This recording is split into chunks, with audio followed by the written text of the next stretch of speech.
we got to get rid of Sam Altman because he's going down the path of Terminator.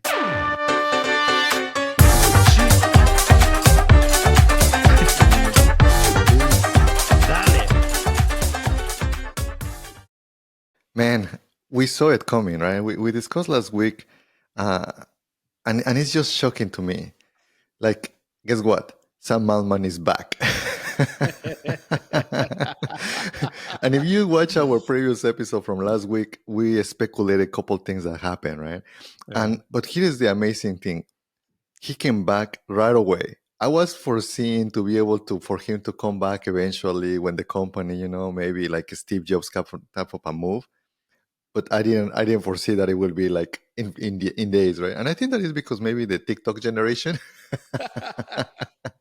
That's pretty true. It's like it happened just like that. It's just very interesting. Like I think they had like the seller's remorse. Is that a thing? They let him go, and they instantly got this like backlash from everybody. Everybody is like, "Hey, are you okay, OpenAI? Like, what's going on over there?" And I think they noticed that people were just like questioning it like crazy. Like it doesn't make any sense. Like you mentioned last week in one of our videos, is like he's done so much in so little time for something that's going to be like this huge technology moving forward. It's like, how can you just like that let him Mhm. go? Let It him doesn't go, yeah. really, it didn't make any sense at all, and everybody was questioning it. But I think we've gotten a few bits and pieces here about what was causing it. Did you hear Mhm. about any of that? Yeah, in pieces, right? Like, and that's maybe what we can discuss because the PR, right, the press releases, they said that they have reached an agreement in principle. Basically, involves kicking out some people from the board. Just for some of the people that they are not aware, when you are the founder, you basically through the years you start losing chunk of your company, right? And the average, just for you to let you know, is usually 15% to 20%. Even that you started the company from the beginning, as you're bringing more investors, then you start actually diluting. And basically, some of these investors, they might be institutions, and they put people as part of the board of the table. So in that way, they can basically make the votes, right? That's what it happened to him. He was a minority at some point, and yes, he has some vote, but it didn't have the weight, right? And that's the reason why kind of they were able to kind of kick him out. So that was interesting that they actually and obviously there are some speculations. What you know about it? Yeah. So, you know, just because it happened so quickly and abruptly, a lot of people were thinking that, hey, there's something going on the inside. I met, I was talking with some other tech folks, and they're like, hey, there's some drama going on back there, and we started talking about it, and they were saying that there's this person, Helen Toner, that was on the board, and she had recently written up or published a paper that was basically saying, "Hey, OpenAI is not doing a good job in terms of the safety aspect of AI." And so Hmm.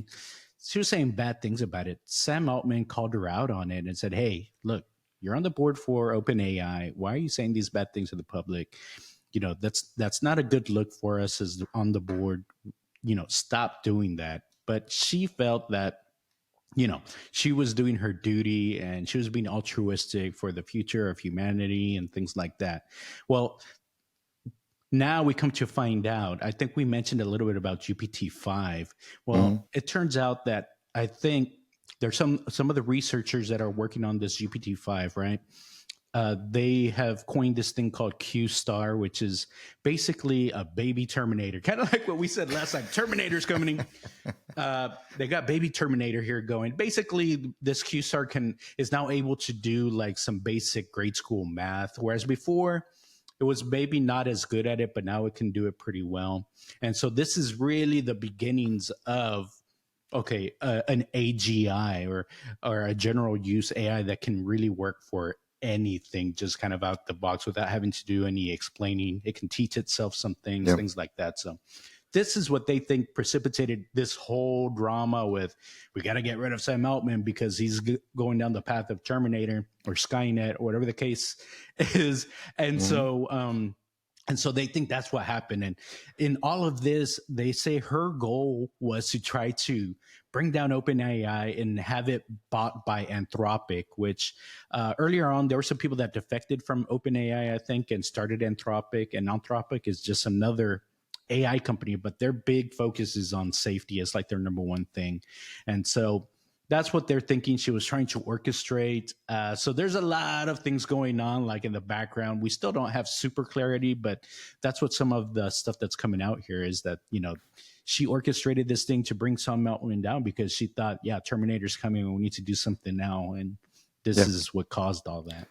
A lot of the memes that they came out, it was for the Microsoft CEO, where basically they twisted their arm, right? Because they shell out a lot of money to be able to include them in all of the Microsoft products, right? Like Bing and Office and all of the different products that they are getting powered by OpenAI / ChatGPT.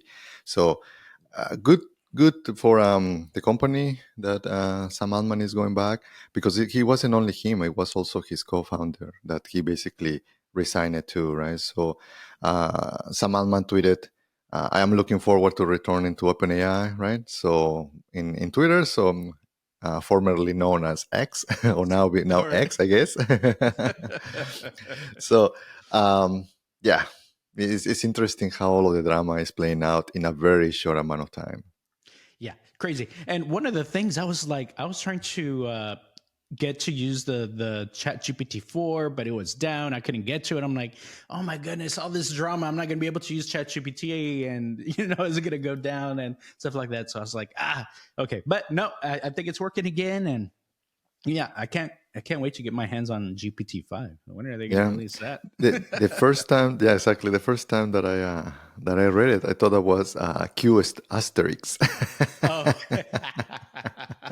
that's right. And if you see it, it's actually the letter Q, right, and then the little asterisk. That's what they're calling Q star. Mm-hmm. Yes, but actually sounds more fun. Q star, yeah. So let's go for it. I want to do some math with it. Word problems. Oh man, if we can do word problems, it's gonna do good. Yeah, and everybody that hasn't played if you are like trying to do math, it's like dumb, right? Like also like when you're playing with Dali that they cannot draw the hands, it's kind of the joke, right? Like they cannot do math neither, but now it's probably maybe that's the reason though, that because he cannot do the fingers, can't count with the fingers. 1, 2, 3. But because they have like 15 fingers or whatever, like that's what is messing up the algorithm. It needs to be able to create. Yeah, for sure. That's all we got for today. If you like our content, just be sure to like, subscribe, comment. I know we're hearing lots of comments lately, so it's good to hear some of the engagement that we've got in the community. I think it's pretty good. Any closing thoughts, Mondo? Yeah, I think that we should make an episode on the comments, and then we'll start bringing up some of the comments. Yeah, I think that's a good idea. We should start bubbling up some of the most popular comments. So make sure to get your your comments in, and maybe we can make one of the upcoming episodes. Well, that's all we've got for today. Keep doing it sin miedo, y'all. Have a good one. Bye. Sin y'all. miedo.